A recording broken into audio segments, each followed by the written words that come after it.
cabbage, not the Napa cabbage, just the regular cabbage. Take off a little bit of the skin. And ginger, a lot of ginger, a little bit of sugar, and then salt as your other ingredient. And to cut the cabbage, the easier way to cut is cut half. Okay, and then you see here there's a little these ends, the root part. So you want to do like a V cut to cut it out. And to have a good hold when you're cutting, so you want the flat part, so the most surface to be on the board is easier. And this one is really about the cutting. You want as thin as possible to slice your cabbage. So I'm gonna start it and just do as thin as possible.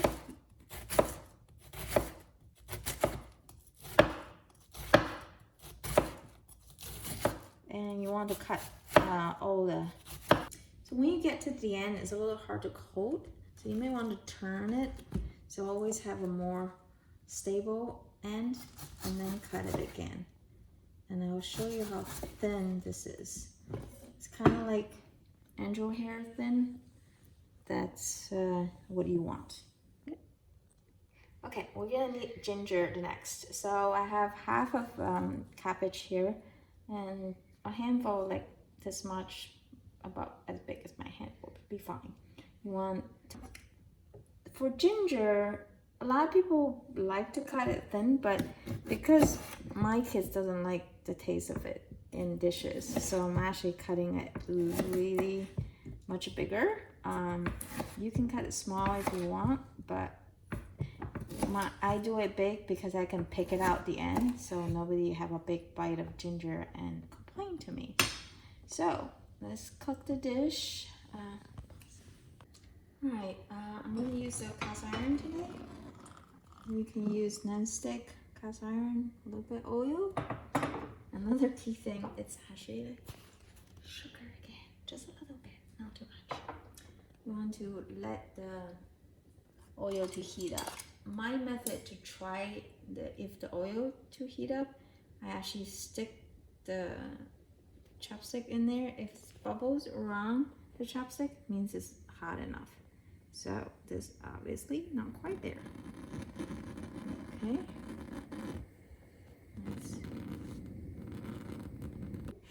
All right, now you can see if I put the chopstick there, there's little bubbles around it. You can also do the water test, but that can be scary. So just like drip a little water into the pot, but water and oil doesn't do well. And this is the point you put the gingers in, and yeah, oil is hot. You want to bring out the ginger's taste. This dish is the yummiest because the ginger and a little bit of sugar. And cabbage looks a lot once you cut it, but once you cook it, it shrunks quite a bit. So this much is gonna just about a handful. So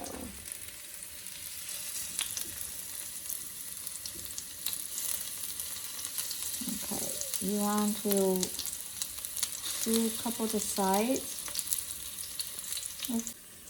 So when do you know you need to add your cabbage? When the ginger is ready. So if you can see, the ginger start turning a little brown, so that's called caramelization. So that's when it's close to be done. If it's not quite there like mine right now, it's okay too, because I'm gonna leave it on the bottom as I'm putting into this cabbage. So just lay the cabbage in there kind of low, don't stir it from far apart because the oil is gonna splash and you don't want oil splash too much. Okay. It splashed on my hand a little bit, but it's just how cooking it. So I gently just putting the cabbage in there.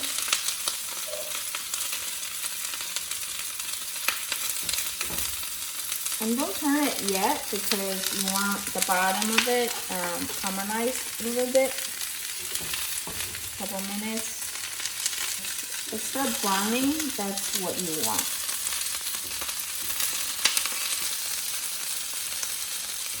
Okay, so you can see the bottom one's coming out a little bit brown, so that's what you're looking for. And turn it once. When you know this is done is when all the cabbage starts shriveled up and get much smaller. That's when it's getting done. A little bit brownish, a little bit yellow. So I turn it once. Now I can add a little sugar, and I salt at the end.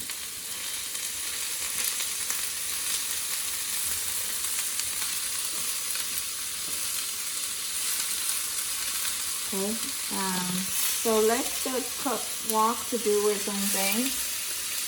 Let it sit for a couple minutes on the side.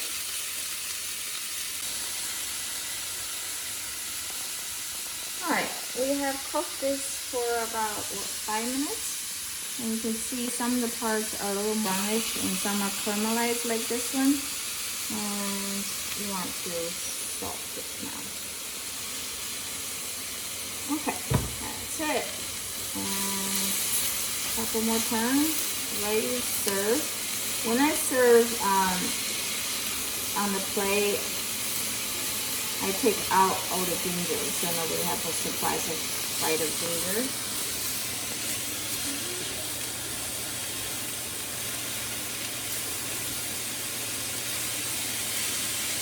But the flavor is already in the cabbage, and you can just leave out the ginger part.